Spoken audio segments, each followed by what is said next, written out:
small topics. Okay, so continue. The entire time that tefillin are on a person, he must not divert his mind from them at all. Okay, that's clear. The commentators say one should not engage in idle talk while wearing tefillin.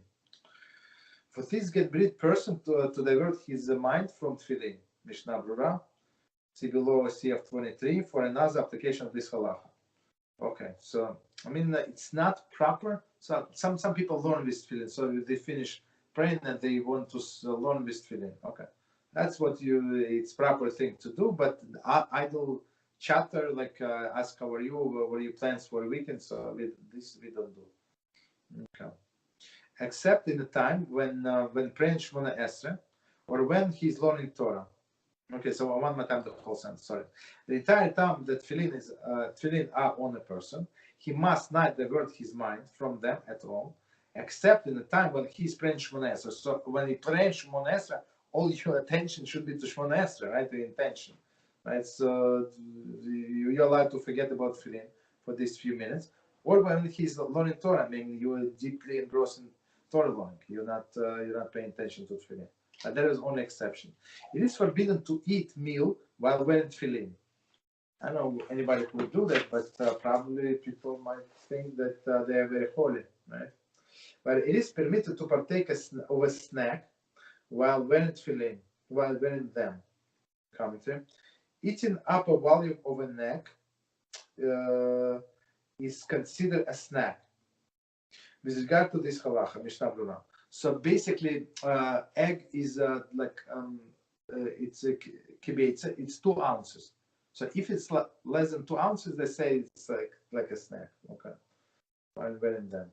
So I mean, some people drink coffee, but maybe I would say like if they finish praying and he wants to have his coffee and he wants to go pray, and not pray, study.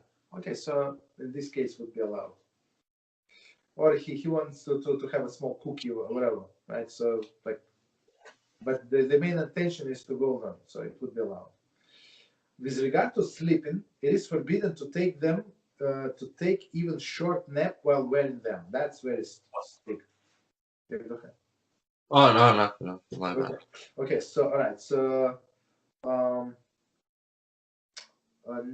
make sure you not sleep with tefillin on. Okay. So commentary: sleeping while wearing tefillin is prohibited unless one inadvertently pass gas while sleeping. Mishnah Brura 41:1. So that's very big. Gas and tefillin, it's like very big offense. According to some authorities, it is permitted to doze briefly by placing one hand between his knees. Okay.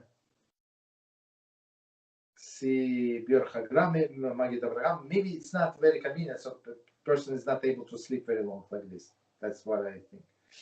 Up to amount the time that it takes to walk 100 amos.